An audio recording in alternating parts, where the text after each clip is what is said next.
అందరికీ నమస్కారం. చాలా మంది ఆంధ్ర రాష్ట్రంలో ఉన్నటువంటి ప్రజలు అది తెలుగుదేశం పార్టీ వాళ్ళ, న్యూట్రల్ పీపుల్, జనసేన వాళ్ళ, ఇంకా ఎవరన్నానా అని పక్కన పెడితే ఎక్కువ మంది రైజ్ చేస్తున్న క్వశ్చన్ ఏంటంటే ఇప్పుడు అసలు లోకేష్ గారు రెడ్ బుక్ ని మర్చిపోయారా అనే క్వశ్చన్. ఎందుకు ఇలా అంటున్నానంటే నేను లోకేష్ గారి రెడ్ బుక్ ని తెలుగుదేశం వాళ్ళకంటే ఎక్కువ ఇప్పుడు 2024లో కూటమి ప్రభుత్వం 164 సీట్లతో అధికారంలోకి వచ్చిన తర్వాత జగన్మోహన్ రెడ్డి దగ్గర నుంచి, అంబటి రాంబాబు దగ్గర నుంచి, రోజా దగ్గర నుంచి, విడుదల రజనీ దగ్గర నుంచి ప్రతి ఒక్క వైసీపీ నాయకుడు రెడ్ బుక్ రాజ్యాంగం అని తెగ మాట్లాడుతున్నారు.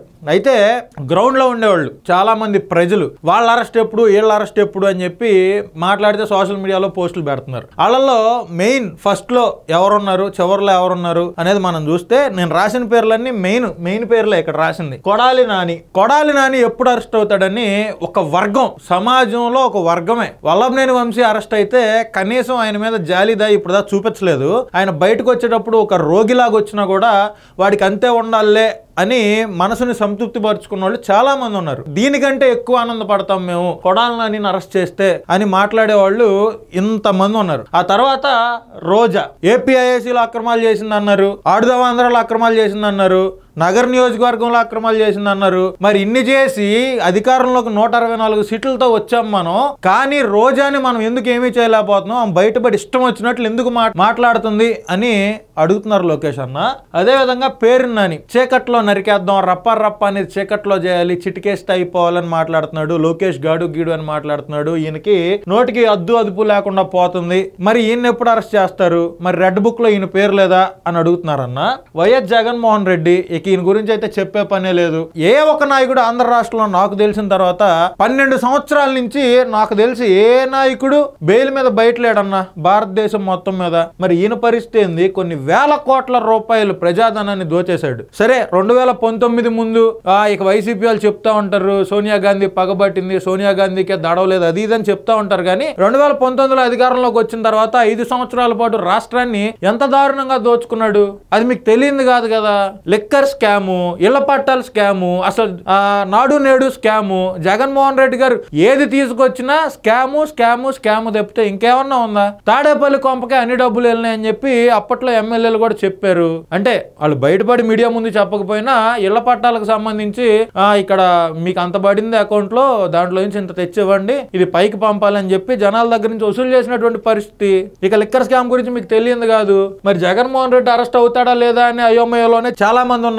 అవినాష్ రెడ్డి ఇంకేముంది, అరెస్ట్ అయిపోయాడు అనుకున్నారు వైసీపీ అధికారంలో ఉన్నప్పుడు. సరే జగన్మోహన్ రెడ్డి మోకాళ్ళు అడ్డమేసి ఆపాడు అనుకోండి, అది వేరే విషయం. మరి కూటమి ప్రభుత్వం అధికారంలోకి వచ్చిన తర్వాత సంవత్సరం అయింది. ఈ అవినాష్ రెడ్డి అరెస్ట్ ఎప్పుడు, ఈ పెద్దిరెడ్డి అరెస్ట్ ఎప్పుడు? అడవులు కబ్జా చేశాడు, అక్కడున్న జనాలందరినీ తీవ్రంగా ఇబ్బంది పెట్టాడు, పాల స్కాము. ఆఖరికి నిన్నగాక మొన్న చిత్తూరులో మామిడికాయల గురించి ఇష్యూ అయితే దాన్ని కూడా సిండికేట్ ఫామ్ చేసి రైతులందరికీ తీవ్రంగా అన్యాయం చేశాడు. ఇది ఒక పెద్ద స్కామర్ పెద్దిరెడ్డి, అది తెలియదు కాదు మీకు. మరి అంబటి రాంబాబు అసలు ఆయన మాట్లాడిన మాటలు, ఆయన చేసిన చేష్టలు ఒకటి కాదు రెండు కాదు కదా. ఆయన నోటికి అసెంబ్లీలో ఎట్ట మాట్లాడో ఏంటో మీకు గుర్తులేదా? మీరు ఎందుకు మర్చిపోతున్నారు? ఇప్పుడు ఈ సంవత్సరం నుంచి ఆయన బయటకు వచ్చి మాట్లాడితే ప్రెస్ మీట్ పెట్టి సైజుల గురించి బాడీ షేమింగ్లు చేస్తుంటే మరి ఆయన ఎందుకు వదిలిపెడుతున్నారు? ఈ సీదర అప్పలరాజు గత 5 సంవత్సరాల్లో మినిస్టర్ గా ఉండి 5 సంవత్సరాలు మినిస్టర్ గానే ఉన్నాడు. ఆయన ఈ 5 సంవత్సరాల్లో ఆయన చేసిన అట్రాసిటీస్ కాస్తా కూస్తా. అసలు గౌత్ సురేష్ గారిని ఇబ్బంది పెట్టిన మనిషిని కదా. ఉత్తరాంధ్ర మొత్తంలో ద మోస్ట్ స్కారియస్ట్ పర్సన్ గా 5 సంవత్సరాలు పరిపాలించి 5 సంవత్సరాలు జనాలందరినీ తీవ్ర ఇబ్బందులకు గురి చేసిన వ్యక్తిని కాదా.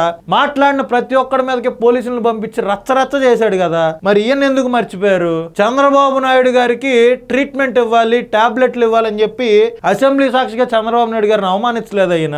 మరి ఈయన ఎందుకు వదిలేస్తున్నారు మీరు? ఇక పెద్దిరెడ్డి గారి సంగతి మీకు తెలియదే కాదు. జేసీ ప్రభాకర్ రెడ్డి గారి ఇంటి మీదకి వెళ్ళి రచ్చరచ్చ చేశాడు అప్పట్లో. మరి ఆయన్ని ఎవరు పట్టించుకోవట్లే. పల్నాడులో ఈవీఎంలే పగలగొట్టాడు ఈ పిన్నెల్లి రామకృష్ణారెడ్డి. ఈ పల్నాడు జిల్లా మొత్తంలో ఈ కాసు మహేష్ రెడ్డి, పిన్నెల్లి రామకృష్ణారెడ్డి వీళ్ళిద్దరు చేసిన అట్రాసిటీస్, వీళ్ళు తెలుగుదేశం పార్టీ నాయకుల్ని, కార్యకర్తల్ని ఇబ్బంది పెట్టినంత దారుణంగా వీళ్ళ ఏరియాలో తోట చంద్రయ్య గొంతు మీద కత్తి పెట్టి పట్ట పగలు జై జగన్ అంటే అనలేదని పేక్కొచ్చారు.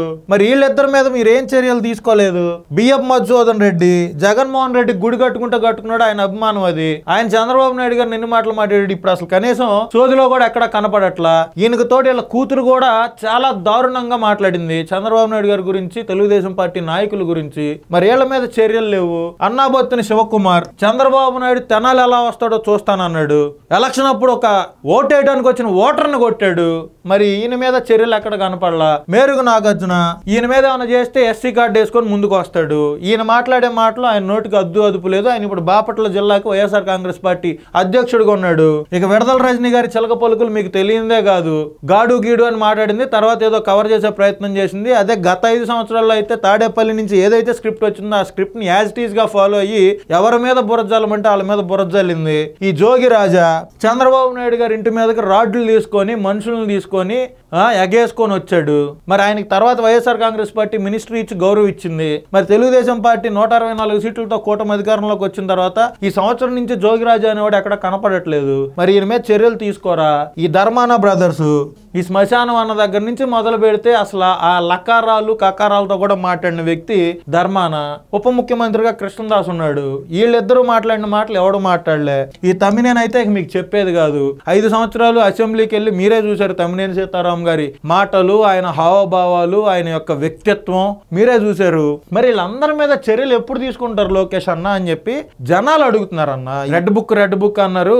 తప్పు చేసిన ప్రతి ఒక్కరిని, తెలుగుదేశం పార్టీ కార్యకర్తలను ఇబ్బంది పెట్టిన ప్రతి ఒక్కళ్ళు రెడ్ బుక్ లో ఉన్నారు. వాళ్ళు చట్టం ప్రకారం శిక్షించబడతారని మీరు చెప్పారు కదా. మరి వీళ్ళందరినీ ఎప్పుడు అరెస్ట్ చేస్తారని చెప్పి ప్రజలందరూ అడుగుతున్నారు. వీళ్ళకి సమాధానం చెప్పాల్సిన అవసరం మనకు కూడా ఉందన్న. దయచేసి వీళ్ళు చేసిన తప్పులకి, వీళ్ళు చేయని తప్పులకి ఏం చేయొద్దు. వీళ్ళు ప్రజల యొక్క సొమ్ముని ఏ విధంగా దోచుకున్నారు, ప్రజాస్వామ్యాన్ని ఏ విధంగా అపహాస్యం చేశారు. ప్రజాస్వామ్యానికి విలువలు ఉన్నాయి, కోర్టులు ఉన్నాయి, చట్టాలు ఉన్నాయి. ఆ చట్టాల ప్రకారంగా సరే వీళ్ళు మనల్ని తిట్టారా తిట్టలేదా ఇదంతా పక్కన పెడితే, కార్యకర్తలను ఇబ్బంది పెట్టారా ఇబ్బంది పెట్టలేదా పక్కన పెడితే, గత 5 సంవత్సరాల పరిపాలనలో రాష్ట్రాన్ని ఎంత దారుణంగా దోచుకున్నారు, మానవ వనరులు ఏ విధంగా దోచుకున్నారు, మైనింగ్ లో ఎన్ని వందల కోట్లు వీళ్ళు దొబ్బేశారు. ఇవన్నీ చూపించన్నా వీళ్ళని అరెస్ట్ చేయమని ప్రజల తరపున మిమ్మల్ని వేడుకుంటున్నానన్న. నమస్తే అన్న.